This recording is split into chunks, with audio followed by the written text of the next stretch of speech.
Court సినిమాతో popular అయిన అర్షరోషన్ శ్రీదేవి నటించిన బ్యాండ్ మేళం సినిమా ఎలా ఉంది? కోన వెంకట్ ప్రొడ్యూస్ చేసిన ఈ సినిమా ఆడియన్స్ ఆకట్టుకుందా? కోర్టుతో బ్లాక్ బస్టర్ అందుకున్న ఈ జోడి బ్యాండ్ మేళంతో మరోసారి తమ మ్యాజిక్ రిపీట్ చేశారా? సో అనేది బ్యాండ్ మేళం సినిమా రివ్యూలో తెలుసుకుందాం. ముందే ఈ సినిమా డీటెయిల్స్ విషయానికి వస్తే, హర్షరోషన్ శ్రీదేవి వీళ్ళిద్దరు కోర్ట్ సినిమాతో చాలా పాపులర్ అయ్యారు.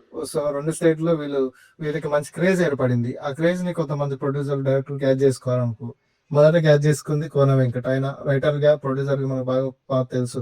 సో కొంత గ్యాప్ తో ఆయన బ్యాండ్ మేళం అనే సినిమా చేశాడు. ఇందులో కోర్టు జోడి వీరిద్దరు నటించారు. సతీష్ జువాజీ సినిమాకి డైరెక్ట్ చేశారు. సో ఈ సినిమా నేడు శ్రీరామనవమి సందర్భంగా ఈ గురువారం రిలీజ్ అయింది. సో ఈ సినిమా ఎలా ఉంది అనేది ముందుగా కథ విషయానికి వస్తే, ఇది ఒక తెలంగాణలోనే ఒక బ్రాహ్మణపల్లి విలేజ్ బ్యాక్ డ్రాప్ లో సాగుతుంది. సో హీరోయిన్ వీళ్ళిద్దరు మా అత్తమామ పిల్లలు. సో బావ మరదలు అన్నట్టు. సో చిన్నప్పటి నుంచి కలిసి పెరుగుతారు. చిన్నప్పుడే వీళ్ళ పేరెంట్స్ వీళ్ళిద్దరు పెద్దయ్యాక పెళ్లి చేయాలి వీళ్ళిద్దరికి అని భావిస్తారు. కానీ శ్రీదేవి వాళ్ళ నాన్న సాయి కుమార్ బాగా వ్యాపారంలో బాగా ఎదుగుతాడు. అలాగే హీరో వాళ్ళ నాన్న దాన ధర్మాలు చేసి లాస్ అవుతాడు. సో దీంతో వీళ్ళ మధ్య కొంచెం గ్యాప్ ఏర్పడుతుంది. అలాగే మా హీరో 10th లో ఫెయిల్ అవుతాడు, అమ్మాయి 10th పాస్ అయ్యి పై చదువులకు వెళ్తాది. సో ఆ టైంలో వీళ్ళిద్దరు చిన్న గొడవ అవుతుంది, గ్యాప్ పెరిగిపోతుంది. ఆ అమ్మాయి వేరే వాళ్ళకి కనెక్ట్ అవుతుంది. సో కొన్ని రోజులు గ్యాప్ తర్వాత మళ్ళీ అమ్మాయి హైదరాబాద్కి వస్తుంది, విలేజ్కి వస్తుంది. ఆ టైంలో ఆమెకి పెళ్లి చేయాలనుకుంటారు, పెళ్లికి రెడీ అవుతారు. ఆ సమయంలో ఆమె ప్రేమించిన వాడితో లేచిపోతుంది. సో ఆ ప్రేమించిన వాడేవాడు ఎవరితో లేచిపోయింది. మరి తన మరదల మీదనే మనసు ప్రేమ పెంచుకున్న హీరో ఏం చేశాడు? తన ప్యాషన్ అయిన మ్యూజిక్ కోసం అతను ఎలాంటి రిస్క్ తీసుకున్నాడు? సో మ్యూజిక్ రంగంలో సక్సెస్ అయ్యాడా లేదా? సో తన మరదల్ని తన వశం చేసుకున్నాడా లేదా? సో ఏం జరిగింది అనేది ఈ సినిమా. సో కోన వెంకట్ ఈ సినిమాకి కథ అందిస్తూ ప్రొడ్యూస్ చేశాడు. ఆయన ఒకప్పుడు కామెడీ ఫ్యామిలీ డ్రామాలకు బాగా ఫేమస్. సో అవి కొన్నాళ్ళ నడిచాయి, తర్వాత అప్డేటెడ్ అయ్యి. సో చాలా రోజుల తర్వాత మళ్ళీ తన మార్క్ స్టైల్తో ఈ సినిమా చేశాడు.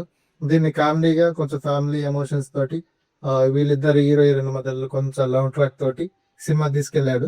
సో సినిమా ఫస్ట్ హాఫ్ అంతా కొంచెం సరదాగా సాగుతుంది. విలేజ్ లో ఈ హీరో బ్యాండ్ మేళంతో వీళ్ళు చేసే గోల సందడి అంతా ఫన్నీగా ఉంటుంది. వీళ్ళ ఫ్రెండ్ ఒకడు మరదలు లేచిపోయిన అమ్మాయి మళ్ళీ పెళ్లి చేసుకుని ఇవన్నీ ఈ బ్యాండ్ మేళం అదే స్టూడియో కోసం వీళ్ళు దొంగతనాలు చేయడం, ఇవన్నీ కొంచెం ఫన్నీగా కామెడీగా ఉంటాయి. సో అది ఆ తర్వాత కొంచెం లౌడ్ ఎక్కువ అనిపిస్తుంది, కొంచెం బోరింగ్ అనిపిస్తుంది, కొంచెం ఓవర్ డ్రామా అనిపిస్తుంది. ఫస్ట్ హాఫ్ వరకు అలా సర్వైజ్ అయిపోతుంది. సెకండ్ హాఫ్ ఈ లవ్ ట్రాక్ ఎక్కువ ఉంటుంది.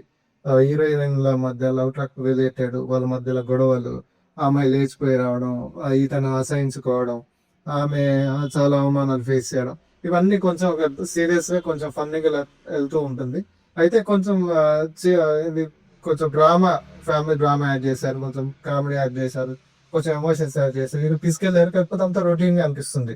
అందులో ఒక మేజర్ ట్విస్ట్ ఉంటుంది, ఆ ట్విస్ట్ మనకు ముందే అర్థమైపోద్ది.